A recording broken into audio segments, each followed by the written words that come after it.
Hello everyone. The Western platforms and the Western world have come out to say that the Dangote oil refinery is going to change the oil industry across the world. And this appeared in one article on a platform called oilprice.com, which is a major Western platform where news about the oil industry normally appears. And why have they, decided to talk like this? We are going to examine, of course, the article itself.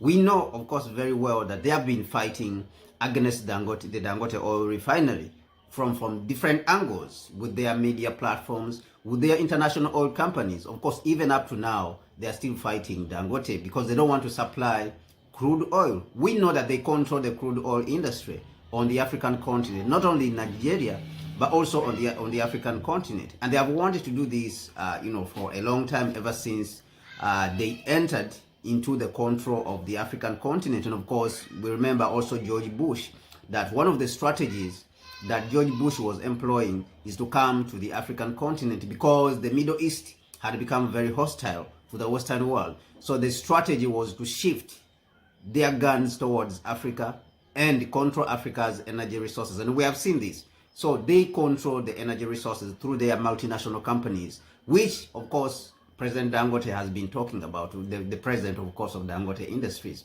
He has been talking about the international oil companies. He's been talking about Shell. He's been talking about Chevron. He's been talking about this. He has not, of course, been mentioning them by name, but he's been talking about it, that the international oil companies are trying to frustrate us.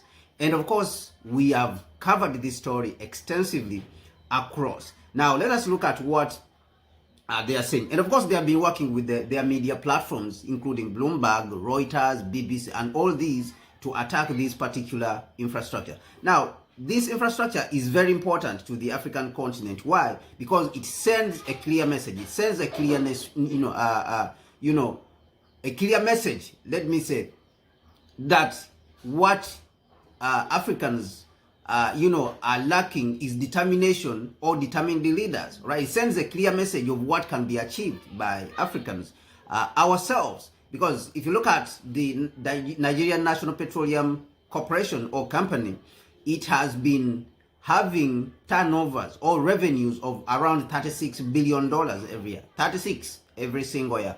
Now, can't the Nigerian National Petroleum Corporation manage the refineries in Nigeria, or can't it, build the same powerful oil refinery, in the country? And of course it can, and even all across the African continent, to represent the interests of the African people. Of course they can. Can't Sonangol of Angola also, which is a powerful oil company, represent the interests of the African people? Can't they build these particular infrastructure? They can. Can't the African heads of state, when they come together, build these particular refineries? If each of us contribute about 5 billion, 2 billion here, all the African heads of state, of course they can. But why are they not doing it? So these are the questions then we need to be asking as Africans. And of course, to answer them is to conclude that they can't do this because some of them fear imperialism. And imperialism has told them that they should not go in that direction. They should not do it. If they do it, they will kill them. All right? And of course, they want to be in power. And of course, some of them are corrupt, outright corrupt. But anyway, this is the problem that we have to solve as Africans. Now, let us go to the article and see what the article is saying on the other side. Now, they are saying that Africa's top refinery could upend global gasoline markets. All right? It could upend global gasoline markets. Basically, what they are saying here is that the Dangote oil refinery could destabilize. All right? Destabilize in a way that they want the status quo. They want only the players who have been there. They want Africa to remain dependent. Basically, that is what they mean. So now they write this because they are worried that this refinery is going to change things. It's going to change the oil industry. And of course, it's not only this platform which has mentioned this, but also we've seen OPEC. OPEC also has mentioned that the Dangote oil refinery is going to change the oil industry across the world. And of course, it has to, simply because this is the biggest project in both Africa and Europe. This is the biggest oil refinery in both Europe and Africa. And the next refinery there, which is close to the Dangote oil refinery, is around 450,000 million barrels, of oil, 450,000 barrels of oil per day. All right. So the Dangote is 650,000 barrels per day. So which means the Dangote is almost twice as big as the next biggest refinery, which sits in Europe. Now, what are they saying? Again, they are saying that the Dangote refinery in Nigeria, Africa's biggest and newest crude processing facility, is set to soon begin production of gasoline, potentially upending global gasoline flows. So what they are saying is that it's going to disrupt the flow of gasoline from the West to now, which has been flowing from the West to Africa, whereby Africa has been a consumer. That's what basically they are saying. For years, Nigeria has been importing the gasoline it consumes. And of course, Mahlet reported this yesterday that the Dangote oil refinery has started producing the gasoline. And of course, Dangote himself also was announcing it yesterday on televisions, on Nigerian television stations. It was being reported that the company is ready, because remember, it has been producing diesel, it has been producing aviation fuel, and all these fuels have been, even some of it, exported to Europe, right? And it is good quality fuel. It is the best in the world. And Dangote also mentioned that we have the best laboratory when it comes to oil, to the oil industry. We have the best laboratory in the world. Right? So you can rest be assured that Dangote is producing the best oil in the world. So this is what is happening. So they're saying that for years, Nigeria has been importing the gasoline it consumes. But the newly operational refinery is poised to turn the OPEC's largest African crude oil producer from a gasoline importer to a gasoline exporter, impact fuel market balances, especially in Europe. Of course, the person who's worried the most is Europe. The one who's worried the most is Europe. And that's what we are seeing. The Dangote refinery began production of fuels in January 2024, right? And actually, Dangote has really done very well. Dangote has really done very well, because remember, they just started, this very year, and they have been able to produce all these products. And what they are going to produce next is plastics, all right? Because they are byproducts of the oil that they are producing. Now, the facility has yet to begin production of gasoline, which started yesterday, of course, but it is on the brink of producing large volumes of the fuel.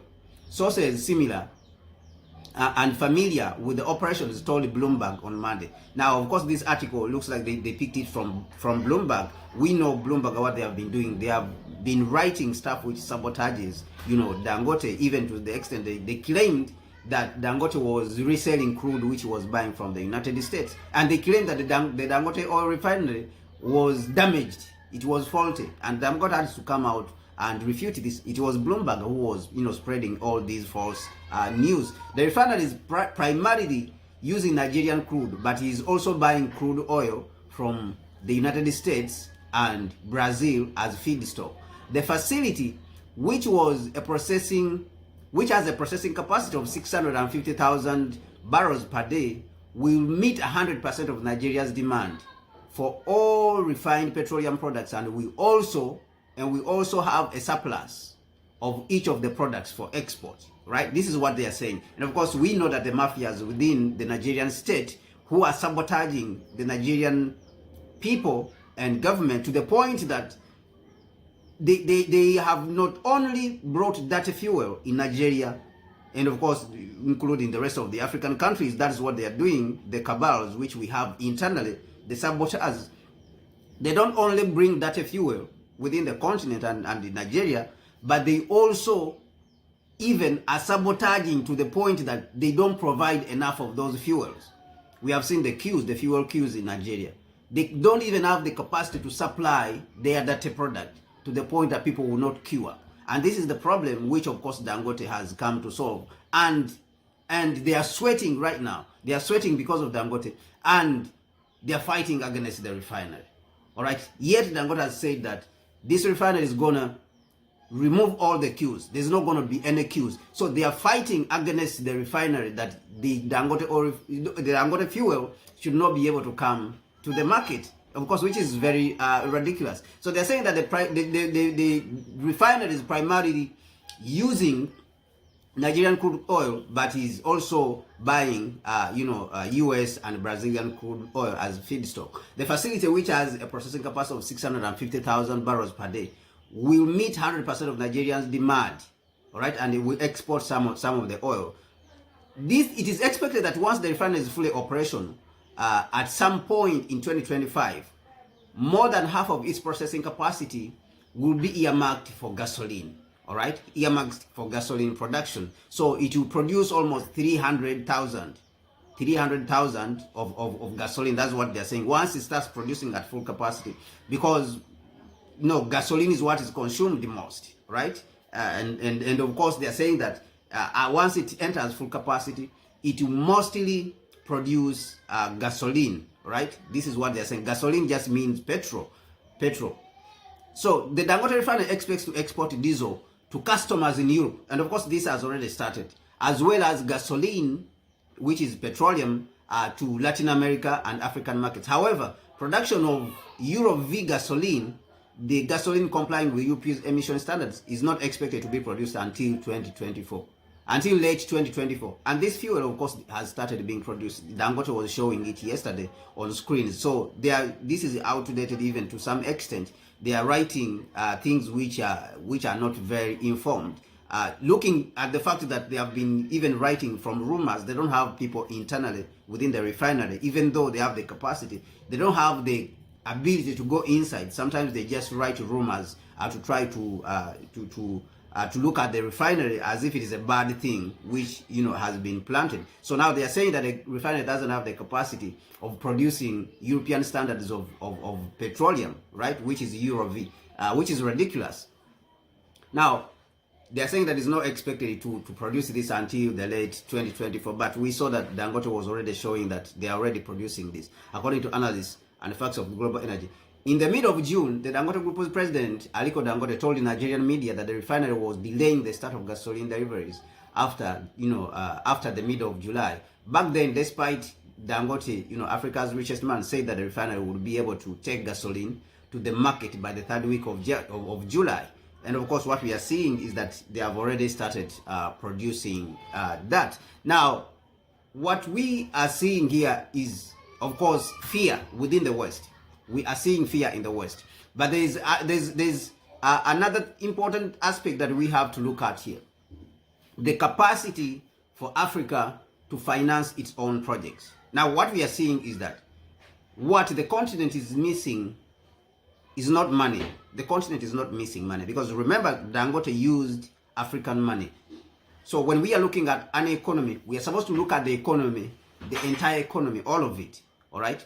When we look at President, Dangote, and what he achieved is that he used the money within the country. All right. When we look at the African continent, it has a GDP per capita, of around $2,000, right? And it has a whole GDP of more than $3.5 trillion. So now this tells you that what you are in need of is really not money. You don't need to go out there and start begging money from outside. We get remittances of around $100 billion every year, every single year. So these remittances actually are 3 times even the foreign direct investment which comes from Western world and all these countries into Africa. So the remittances alone which are coming from the African people, they are 3 times, or 3 to 5 times the foreign direct investment. So it shows you that what the continent is lacking is really not money. It's not lacking money, but it's lacking the ideas and people who are determined to do things.